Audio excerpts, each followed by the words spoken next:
નમસ્તે દર્શક મિત્રો, આજે આપણે અંગ્રેજના જમાનાની વાત કરવી છે, અત્યારના અંગ્રેજોની સરખામણી સાથે.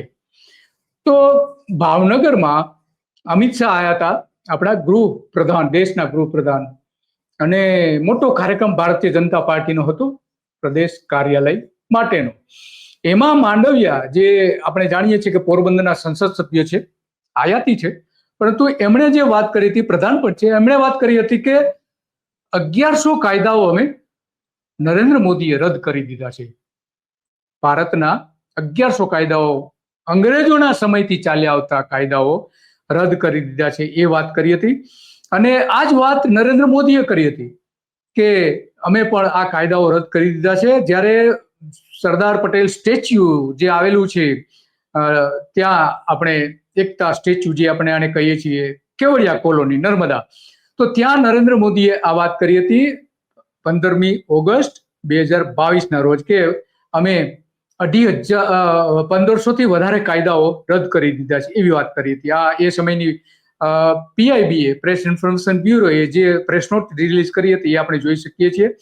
અને એટલા માટે આજે વાત કરવી છે કે આ જે આખી વાત હતી, નરેન્દ્ર મોદી જે કહી રહ્યા છે, અમે કાયદાઓ દૂર કરી દીધા છે, થી લઈને ઘણું બધું કહી રહ્યા છે, તો વાસ્તવમાં શું પરિસ્થિતિ છે એ સમજવું છે આજે આપણે, કે અંગ્રેજોએ દૂર કરી દીધા કાયદાઓ, અંગ્રેજોના કાયદાઓ જે નરેન્દ્ર મોદીએ દૂર કરી દીધા 2023માં, પરંતુ એ જ કાયદાનો ગેરઉપયોગ કરીને અહીંયા ખેડૂતો પાસે, હજારો ખેડૂતો પાસે, અદાણી અને રિલાયન્સને ફાયદો કરાવવા માટે એ રિપીલ કરેલા કાયદાનો ગેરઉપયોગ આખા ગુજરાતમાં થઈ રહ્યો છે. 800 કિલોમીટરની જે વીજ લાઈન નખાઈ રહી છે, એમાં આમાં ગંભીર બાબત તો એ છે કે નરેન્દ્ર મોદીએ 15મી ઓગસ્ટે જે કહ્યું હતું, 15મી ઓક્ટોબરે 2022માં, કે એના અને તમામ રાજ્યોના ત્યાં કાયદા પ્રધાનો અને સચિવો હતા, તમામ રાજ્યોના. એની વખતે ત્યારે કહ્યું હતું, સ્ટેચ્યુ ઓફ યુનિટી ના જે કોન્ફરન્સ હતી, રાષ્ટ્રીય કોન્ફરન્સ, એમાં કહ્યું હતું, એમણે એવું કહ્યું હતું કે જનહિતમાં, સરદારની પ્રેરણાથી આપણે મળેલા છીએ અને દેશના વિકાસ માટે એક વિશ્વસનીય અને ઝડપી ન્યાય પ્રણાલી હોવી જોઈએ. ઘણી બધી ભાષણબાજી એમણે કરી હતી. સમાજના નૈતિકતા પ્રત્યેનો આગ્રહ અને સંસ્કૃતિની પરંપરા ખૂબ સમૃદ્ધ હોવી જોઈએ.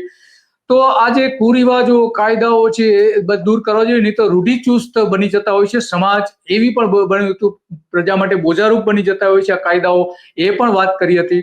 અને એમણે એવું કહ્યું હતું કે જે સરકારનું દબાણ પણ એના આવા કાયદાઓના કારણે આવતું હોય છે. આ વાત બધી જ વાત કરી હતી એમણે. પરંતુ આજે પરિસ્થિતિ એવી છે કે ખેડૂતો, જ્યાં વીજ લાઈન નાખવામાં આવી રહી છે આ બે કંપનીઓની, 800 કિલોમીટર લાંબી, છેક મહારાષ્ટ્ર, મુંબઈને વીજળી પૂરી પાડવા માટે કચ્છના ખાવડાથી લઈને ત્યાં સુધીની લાઈનો આ કંપનીઓની નાખવામાં આવી રહી છે, બંને કંપનીઓની. એમણે, નરેન્દ્ર મોદીએ ત્યારે એવું કહ્યું હતું આ કાયદા કોન્ફરન્સમાં, કે છેલ્લા 8 વર્ષમાં ભારતના નાગરિકો પાસેથી સરકારનું દબાણ દૂર કરવા પર અમારો વિશેષ ભાર રહ્યો છે, પરંતુ સરકારનું દબાણ તો અત્યારે ખેતરે થઈ રહ્યું છે. તમે પણ જાણો છો કે દેશે 1,500થી વધુ જૂના કાયદા, અપ્રસ્તુત કાયદાઓ રદ કર્યા છે. આમાં ઘણા કાયદાઓ તો ગુલામીના સમયથી ચાલ્યા આવતા હતા. નવીનતા અને ઇઝ ઓફ લિવિંગ માટેના આ જે કાયદાઓ હોવા જોઈએ, અને 32,000થી વધારે અમે કાનૂનને અવરોધે એવા અનુપાલનો પણ દૂર કર્યા હતા. તો આ મૂળ વાત છે. અને ઘણી બધી ફિલોસોફિકલ વાતો કરી હતી, લોકોને લોભામણી વાતો કરી હતી, અને કાયદા નાબૂદીની વાતો પણ કરી હતી, કે માર્ગ બનાવવા માટે ચોક્કસ વિચારણા થવી જ જોઈએ. રાજ્યોને પણ કહ્યું હતું. પરંતુ આજે ગુજરાત રાજ્યમાં આ કાયદાઓનો અમલ બહુ ખરાબ રીતે થઈ રહ્યો છે, એ આપણે બધા જ જાણીએ છીએ. અને એટલા માટે આજે આ વાત કરવી પડે છે. વાત જોઈએ આપણે, ત્યાં ખેડૂત જે છે, ખેડૂત શું કહી રહ્યા છે એ પણ સાંભળીએ. રદ થયો છે અને એને લઈને ટેલિકોમ્યુનિકેશન એક્ટ બન્યો છે 2023, અને એ અમલમાં પણ આવી ગયો છે. છતાં આજે કંપનીઓ, કારણ કે કાયદામાં ખેડૂતો ઉપર કલેક્ટરની પાસે એબ્સોલ્યુટ પાવર, કારણ કે અંગ્રેજે બનાવેલો કાયદો હતો, એટલે જે તે સમયે કલેક્ટરને એબ્સોલ્યુટ પાવર આપેલા કે કોઈ બીજી અદાલતમાં પણ ન જઈ શકાય. એ કાયદોનો ઉપયોગ આજે પણ, કારણ કે 2023માં એ તો રદ થયેલો કાયદો છે, એટલે જ્યાં ખેડૂત મક્કમતાથી કલેક્ટર પાસે જઈને આ વાતની રજૂઆત કરે છે, એટલે કલેક્ટર પછી 2003ના કાયદા ઉપર આવી જાય છે. હવે દિલીપભાઈ, એટલે મેં આપને કીધું ને કે જ્યાં સુધી અદાણીને ફાયદો કરાવવાનો છે, એટલે પેલો રદ થયેલા કાયદા ને લઈને પણ બધા મોટાભાગના કલેક્ટરો કામ કરે છે. એક પરફેક્ટ ઘરનું સપનું એને સાકાર કરશે કોણ? Shrinathji group of companies. 10 વર્ષ પહેલા Dakshesh Shah started his journey એક સિમ્પલ ડ્રીમથી. બધાનું ડ્રીમ હોમ બનાવવાનું સપનું, એ પણ અફોર્ડેબલ પ્રાઇસમાં. 2015 થી હજારો ફેમિલીઝનું સપનું પૂરું કર્યું છે. તો તમે કેમ પાછળ રહી જાઓ? આજે જ મુલાકાત લો શ્રીનાથજી સામ્રાજ્ય અને સ્વસ્તિક પાર્કની અને તમારા સપનાને એડ્રેસ આપો. તો એ વાત કરી રહ્યા છે કે મોટાભાગના જે કલેક્ટરો છે એ આ રીતે કામ કરી રહ્યા છે, જે કાયદો રદ કરી દેવાયો છે એના સંદર્ભમાં વાત કરી રહ્યા છે. તો મનસુખ માંડવિયાએ જે કહ્યું તો આપણે શરૂઆતમાં વાત કરી, મનસુખ માંડવિયાએ શું કહ્યું એ પણ સાંભળીએ. કેવી મોટી મોટી હાંકી હતી ને કેવા જુઠ્ઠાણાઓ ચલે આવ્યા હતા. મનસુખ માંડવિયા, પ્રધાન, પોરબંદરના સાંસદ અને આપણા ગુજરાતના પનોતા પુત્ર માનનીય વડાપ્રધાન નરેન્દ્ર મોદીએ કેવા જુઠ્ઠાણાઓ ચલાવ્યા હતા એનો પર્દાફાશ પણ આમાં થાય છે. સાંભળીએ મનસુખ માંડવિયા. કે અમે ગુલામીની માનસિકતા છોડી દેશું. આ દેશ ઉપર 240 વર્ષ સુધી અંગ્રેજોએ શાસન કર્યું. આપણી માનસિકતા ગુલામ બની ગઈ. આ ગુલામ માનસિકતામાંથી બહાર લાવવું છે. એટલે તમે સંસદ જોતા હશો. હું 15 વર્ષથી સંસદની અંદર છું.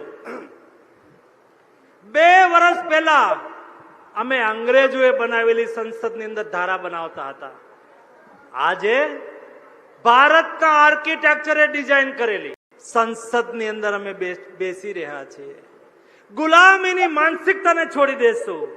તમે કોઈ દિલ્હી જાઓ ને તો એક વખત ઇન્ડિયા ગેટ જજો. ઇન્ડિયા ગેટની બાજુમાં એક વખત અંગ્રેજના શાસનમાં જોર્જ પંચમ અંગ્રેજના રાજા આવ્યા હતા અને જોર્જ પંચમનું પરસોત્તમભાઈ એક સ્ટેચ્યુ લગાવેલું છે.